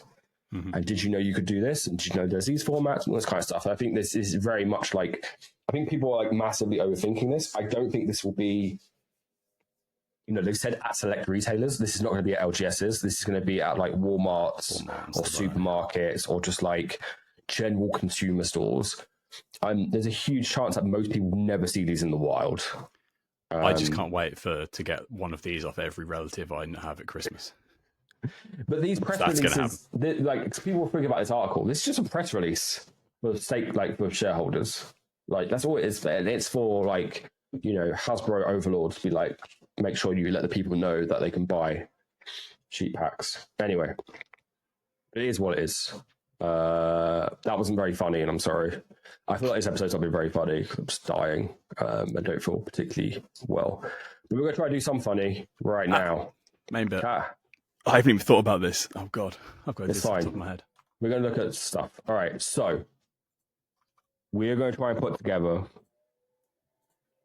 the worst commander pod possible, based purely on commanders and kind of the average deck that they run and archetypes that they run. I've got EDH rec up so we can just pull up commanders quite quickly. For ground rules, I don't think we have similar. Like this isn't going to be 4 sacks commanders. I think that's just boring and very easy to make up. I think we try and keep it like each individual commander is doing something different. Yeah. And then we'll put something together. So that's what we're going to try and do here. Mm-hmm. I think it'll be quite interesting. I think the first one, without a shadow of a doubt. Yeah, I was going to say that. It's you said no stacks, but I think multiple stacks. Okay, so this is one. One. I was going to say head is allowed. Still can't believe they made this the Vault Boy card. I'm so angry about that. What they do is they murdered my boy. Yep. That boy is staying in its box until it reaches double its value and is being put on card market, most likely. What I've also done is put this together so we can make me and the boys, and so everyone can watch my terrible Photoshop skills in real time. So that's number one. Okay, can I go? Yeah. Yuriko. I will refute this. Yuriko is miserable to play against. I think Yuriko is miserable to play against. I think the average deck is probably miserable to play against with, right? Because I got something, Assassin's card. Purely because it is running like so much top deck manipulation that it's constantly doming you. I think I have a couple pieces of top deck manipulation, but it's not like recurring. So a lot of my Yuriko triggers are like random in my Yuriko deck. The reason it's miserable is because if the commander is a key piece of a deck, you should be able to kill the commander enough times to stop them being able to do the thing. So your main thing is the commander ninjutsu. Yeah, I think that's just you can't punish it. It's unpunishable. If somebody's commander is a problem, you kill the commander enough times, it gets too expensive to be a problem. I would argue, I think the thing that people think about, which is miserable playing against Yuriko, is like the top deck manipulation and like the person scroll racking and topping. But it's actually properly the fact that commander just always costs 2. Okay. Yeah, if they'd made the commander tax apply to that, which I still think was a mistake they should have done, it would be miserable. Where do you think? Yuriko's on Electro here. Yeah. Also, I've just had terrible experiences against. I've never had a fun game against Yuriko deck. So my Yuriko deck's fine. It's like it's not one of those Yuriko decks. No, it's not. It's not like your other Yuriko decks. Go on, your pick. Let's see what you got. My God, or is this a democracy discussion? Yeah, it's not a pit. Like, I've got another one that I've also never had a fun game against. I'm just gonna go straight to mono blue. Hey, oh yeah, there's Bruvak, but I think Bruvak's fine. Yeah, Orvar's also kind of miserable. Yeah. I was going to say Sauron Dark Lord is most of the Lord of the Rings commanders are incredibly pushed, but I think Sauron is especially pushed. Is Urza? No, Urza. Because I feel like Urza's doing stuff. Yeah, Like, I feel like we've got a theme here, which is like Grand Arbiter's kind of always stopping you do things, stopping you do stuff. Oh, jeez. Grand Arbiter is always stopping you doing stuff. Why is it so pixelated? I need to fix this, but I will. Yuriko stopping you in a different way in that you can't interact with it ever. Yeah, it's just like a ball rolling down a hill. You just can't stop it. Whereas I feel like Urza is always doing stuff. I think Orvar is just like always combo. Yeah. Hey, Mono Blue's fine. Leave Mono Blue alone. Edgar's pretty miserable. Again, yeah, but again, I think it's always doing something. Like it is, but you can't. Again, it's the same problem I had with Yurika. You can't do shit about the Edgar bonus. They've always got that Edgar bonus, no matter what. Yeah, but like, aren't Edgar game quite quick? Like, at least I'm gonna be out of the void soon, you know. Well, I'd say Yuriko games are quite quick as well because Yuriko's just beating you down. Yeah. Wait, I've got a dog crying at a door. 1 second. Yeah, I can't ignore him. He's too cute. 1 second. All right, okay, chat. Let's talk about things we find miserable. Nekusar's pretty shit, but Adam's got a Nekusar deck. Sorry. So let's talk about that. This episode is more scuffed than even I would like, but it is what it is. How are we feeling about Korvold? Korvold's pretty solitary and pretty. Is it just both Korvold and Tulane? Yeah, Tulane's pretty miserable too. Aragorn the Uniter also incredibly pushed. I don't think we can do Korvold and Tulane. I think it's one or the other. I'd say Korvold. Just because it's just like Trigger City. I think Korvold fuels itself more than Tulane. Okay. Oh, right. I keep pressing shift. Yeah. Korvold comes in, causes a sack, triggers itself, and then it's just off to the races. Yeah. Okay. Oh, Muldrotha as well. Muldrotha is kind of miserable. I think Muldrotha was fine. It's doing stuff. Oh, wait, no, sorry, not Muldrotha. Sorry, no. The other guy who looks like Muldrotha, who just keeps all his counters on him. What's he called? I don't know. I would say Duretti, but we've got a Staxy. AC. Guy. It's pretty miserable. Which one, sorry? AC, the big one. No, because that's hitting you with buff, and I will always appreciate that. That's a big buff deck. Wait, no. AC Tyrant of the Guys. No, not AC. Shit, oh, man, I am out of it. What's the one that makes a Coma? Coma's kind of miserable. Oh, Coma. Yeah, I don't know why I said that. AC, I was getting. Ooh. Does Coma end the game quick enough, though? No, that's the thing. Oh, what's the one I was thinking of? This is cheating. I love how none of these are my decks as well. Do I have any commanders that you think are miserable, Adam? I don't think so. Yeah, it's because I'm a good deck builder. What's the guy called? Tergrid. Oh, yeah. Skullbriar was the one I was thinking of. Oh, Skullbriar's fine. It's just big. It's dumb. Yeah. And I guess once you do actually have to pay command attacks on him, so. Yeah. Tergrid's quite miserable. This is Centriplets, I feel like, is just Toxel's up there. Centriplets, I feel like, is just another stacks one, so I don't really want. Yeah, Edgar's up there. Narset's on the same vein as Korvold, so. Yeah, I think you either have Narset or Korvold. Yeah. Joda? Oh, Kalia.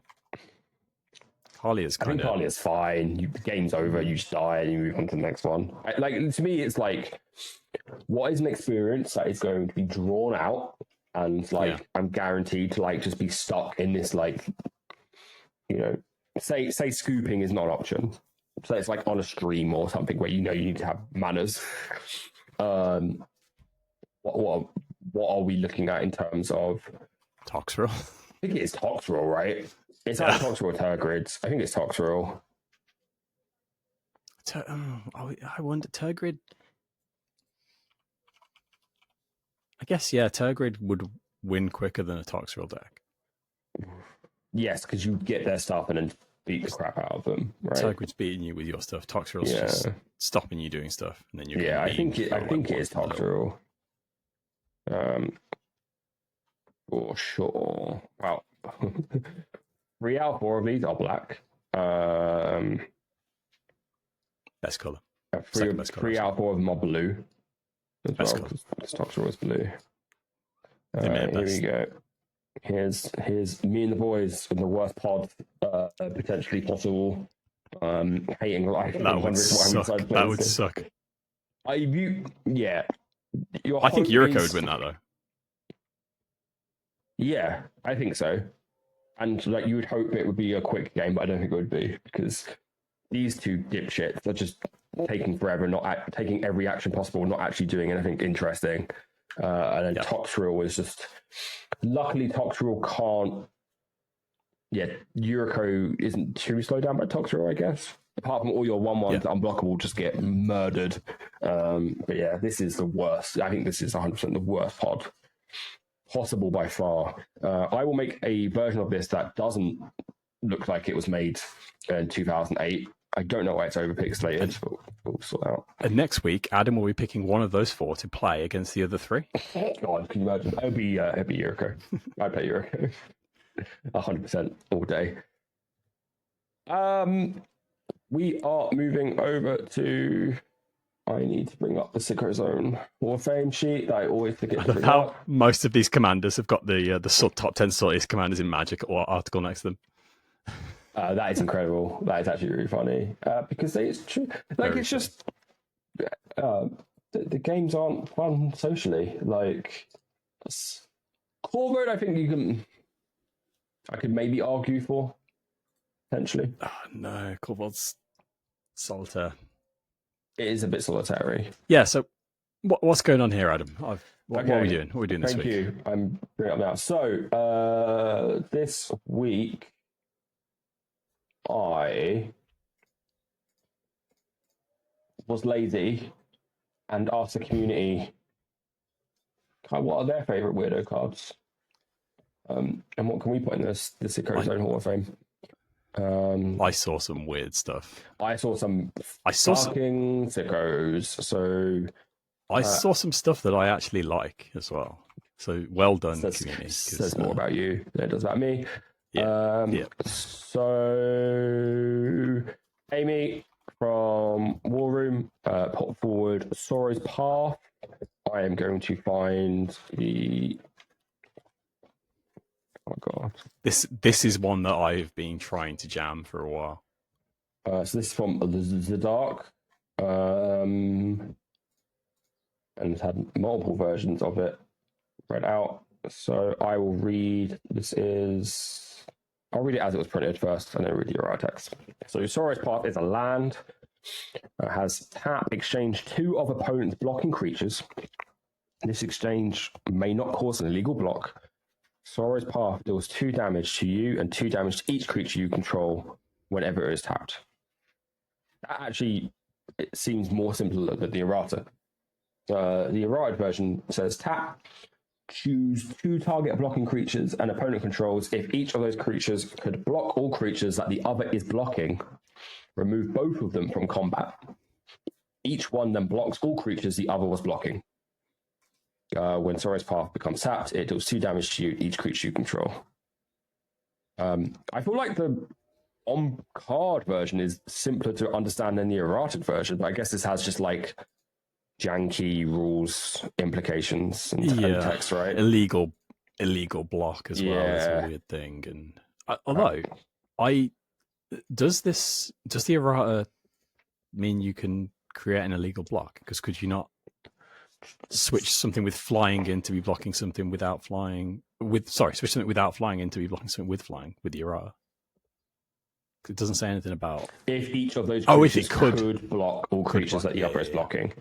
Okay, checks out. Well done. You've done it. You've done Yeah. it, Wizards. This is good in I was thinking something in with rage decks, right? Yeah, or like Stuffy Doll, something like that, like a Brash Taunter. Yeah, but I feel like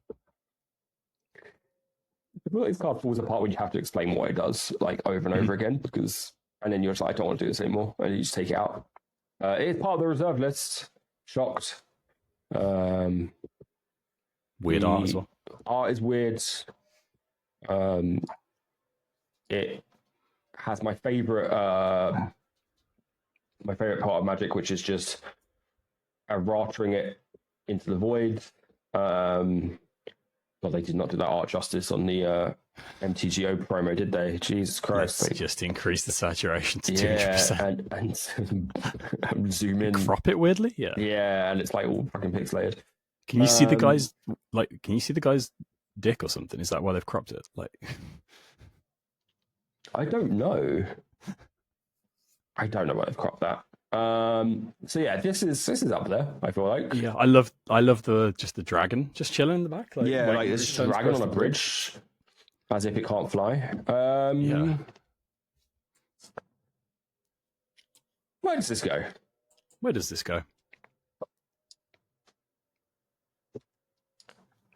Let's have a look at Indestructible. That was last week, wasn't it? Yeah, it's Birdman. Trying up the horn. Oh shit! Yeah. I can't. Oh, still haven't got it on a shirt. That is the back of a denim jacket if ever I saw one. So this has got the rules pretty fucked. The art is weird, but it's not fucked. Yeah, this for me is a rules boy. Yeah. So I wonder if it's like. To me, I take it on 7 because it feels like it's like lower half. I'm just trying to work out like where. Yeah, I don't think it's got enough to push it over the aura. Sorry. I wonder if it's like actually just above Bone Dancer. You think? Because Scheherazade is just a weird rules card. Yeah. And I think it's not as weird as go play a sub-game of Magic the Gathering. So my gut says it's 10. I don't know where you're at with it. I was 8, but I guess yeah. You think it's above Imaginary Pet and above Scheherazade? Imaginary Pet did have the weird art though. Yes, it does. Yeah, I agree. Okay, it's the new 9. New 9. Yeah. Yes. Scheherazade is. Yeah. No, Scheherazade's like the top level of weird rules, I think. Yeah. Although, also, it does seem that when the rules are fucked, the art is fucked. Like there's a correlation. Is a correlation. They're like, this art is weird. Let's add some stupid, dumb rules that are going to be incomprehensible in 20 years' time. I'm a bad friend. War Room is 2 words, isn't it? Was it 1? It's 2. Amy, you can shout at me if it's 2. If it's 1.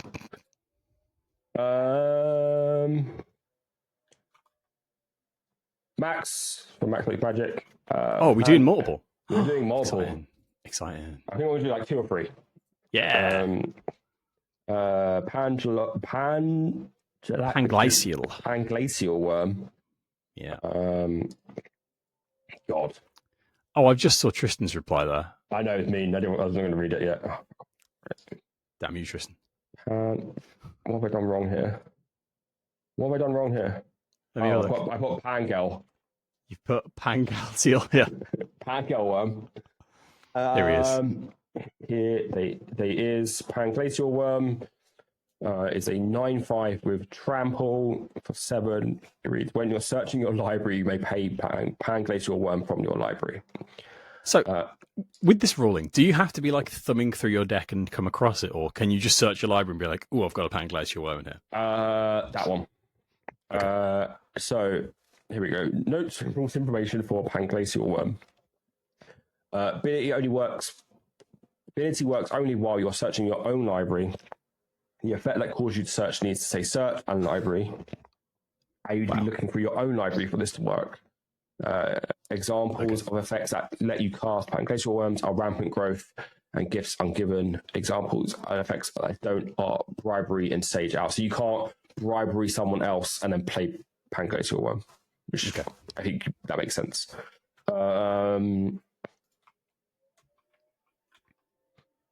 If you want to cast Pancreatial Worm while searching your library, you must do so before you find any card with the search effect.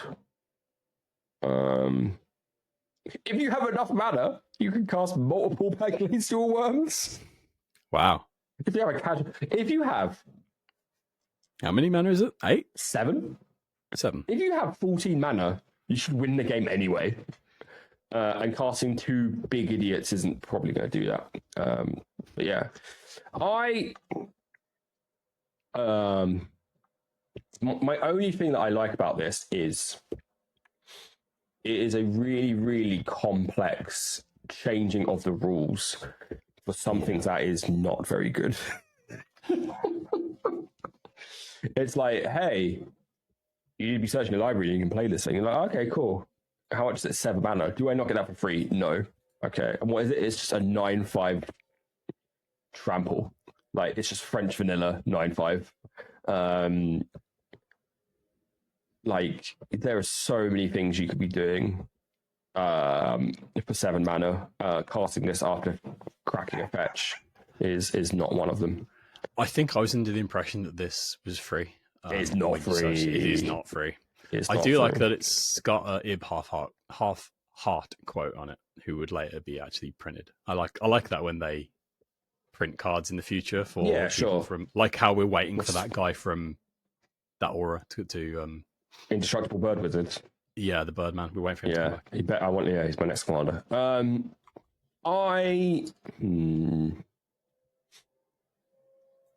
This is low for me. Sorry, Max. I think this is not lower than Lee Bowen.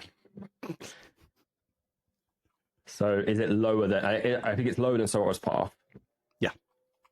Is it lower than Bone Dancer? But it's not fucked in the humorous way that we. Yeah, it doesn't make me go. Like, if you explain that to me, I immediately understand what it is. Yeah, it breaks the rules, but it's not fucked. I think it's 11. I think it's 11. You think? Yeah, man. Lee Bowen just going. I honestly, like, I think it. It's weird. It's not that weird. Thanks, AVG. Go away.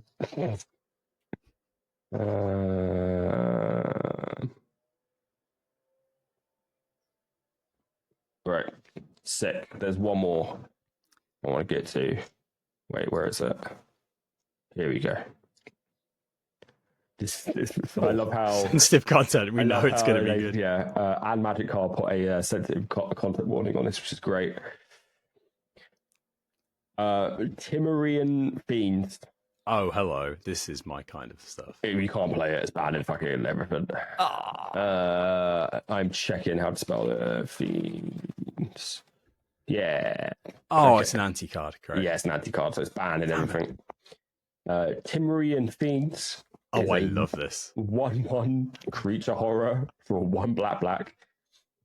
Has removed Timurian Fiends from your deck before play if you're not playing for anti. Which means if you're not playing for anti, your deck is just immediately invalid, and you are disqualified from the game. Well, you could play over 60. Okay, if you're playing a hard 60 card deck and you had this in there, you'd be playing 61 cards and take it out, right? Sure, yeah, whatever. Has black sacrifice Timurian Fiends. The owner of target artifact may ante the top card of their library. If that player doesn't, exchange ownership of that artifact and Timurian Fiends.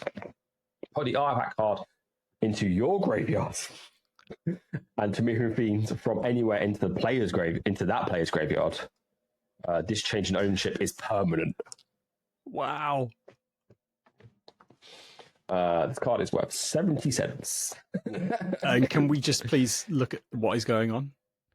The art What is with this guy's nose? The art is guy on the left? fucked. Yeah. My man on the left I love that he's got little holes in his hood for his antlers. he seems to have a deer's little foot for a beast man. nose. Yeah. Yes, it's all kinds of fucked up. And this man's got a weird red thing on his head, and he's a skeleton now. Sorry, I don't mean to interrupt you, as I always do, but just making sure everyone knows this is part of the reserve list. Oh, yes. Yeah. So do not expect this to be reprinted anytime soon. This must be the cheapest reserve. This one, the cheapest reserve list card I've ever seen. Can you imagine if Wizards did an anti-set, they printed a modern anti-set? I mean, it would have to be it would have to be like an unset, right? Like a completely side thing. But yeah, that'd be wild. Beyond art, this is just fucked. It's in Homelands, which is hilarious to me because Homelands is also just a shit set. So you move from your deck. If you're not playing for antis, you can't play this 1/1 fiend. Sorry, horror. If you're not playing for anti, then can I just try and explain my thought? What the rules do? Sure, that's what I'm about to. Yeah, so you pay the 3 black, you sack the creature. Yeah. Then you target an artifact. Yeah. So you target your opponent's Sol Ring. Mm-hmm. They can either put the top card of their library up for ante, which means if they lose it and you get to keep it. Or you get the artifact in your graveyard permanently and it's yours. And then they get Temerian Fiends permanently. So you either get the artifact that you've destroyed or the top card of their library is a potential. Yes. That's it, right? Yeah, basically. It's sack this. I hate that. Sack this. I have your artifact. You have this, or you anti the top card. So, and then I might win that. But then I think even if they anti,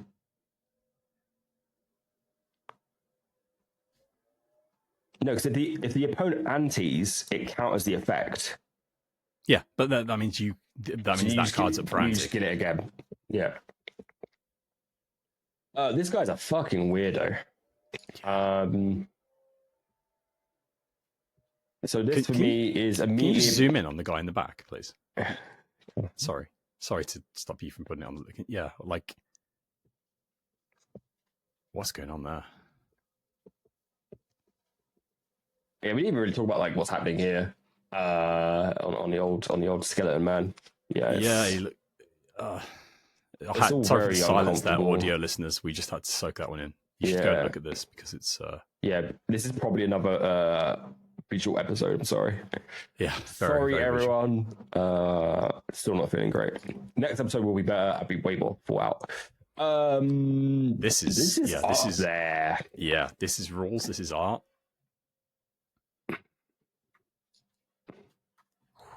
It's tough. New number 4. Above Floral Spasm. I think it's above Floral Spasm. It's pretty good. It's no Amulet of Quaz. That's what I'm thinking. That's where it's below there. And then what is it beating in terms of what is it beating in terms of art rules, fuckery, all the above. This was submitted by and Magic Card. It's the full package.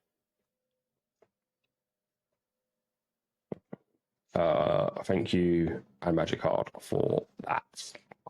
We'll do more. I think this is fun. I think we'll do some more of this next time. This was mainly a way of dodging the fact that I'm ill. I know it was Tom's turn anyway. I forgot to tell him it was his turn. So I was like, oh crap. The community can do it instead. But it allows us to get some new names on the list as well, which I think is nice. So we are getting to the point now where we're not going to read out all of these cards. But what I will say is Pan Glacial Worm is your new number 13. Sorry's Path is your new number 11. And Temerian Fiends is your new number 4. I think we should start posting this after every episode, maybe. Maybe, yeah. I put it. I think I put it in the reply to the question as well. There we go. Just so people understand what the kind of context is to this. But this is getting beefy already. So I'm going to check this and get spoilers before the episode's released. I did not think about that. We need to have two versions of this now. One which is the live doc and one which is the embargoed version of the doc. So yeah, so that is your Sicko Hall of Fame updates for episode 10. Episode 10. Sorry, I'm trying to stop sharing my screen. There we go. Thank you for watching and listening. We appreciate it. We are sorry this episode is not up there with our usual kind of scuff polish, scuff production. I don't know. I feel like we're scuffed, but we have like a pretty good flow normally. We're just. I don't think it's been that bad. Yeah, I said this last episode. I was like, last episode we finished, I was like, that was fucking terrible, and it did pretty well. Exactly. So, and people actually fed back and were like ultra positive on it. So thank you. This is your end of episode reminder to subscribe. Click that bell on YouTube. Give us a thumbs up. Leave us a comment. Leave us a review. Leave us some reviews, please. We want to read reviews. We are fighting for our life with the algorithm, and anything you can do to support us would be really, really, really appreciated. And we'd love you for it. A reminder that we are chasing 100 subscribers on YouTube, as well as 1,000 subscribers on TikTok. Yeah, we need 1,000 on TikTok. It's horrendous. We're at 600, I think, so we're not too far. If you could all make 4 separate TikTok accounts, just like sock puppet accounts, and follow us, that'd be fantastic. That'd be really, really helpful. And then if you can log into all 4 of those accounts on every single post that we do, and like and comment, love you forever. We're nearly at 300 on TikTok. I thought we had more than that. You need up those numbers. We need more TikToks. Yeah. So yeah, thank you all for listening. We'll catch you next time. Next episode, we should have a full pod, hopefully. So Kerri will be back. We will have a special guest. I need to come up with a format for that, because that means we have people who are legitimately funny. So I need to give them a comedic stage to perform on. But until then,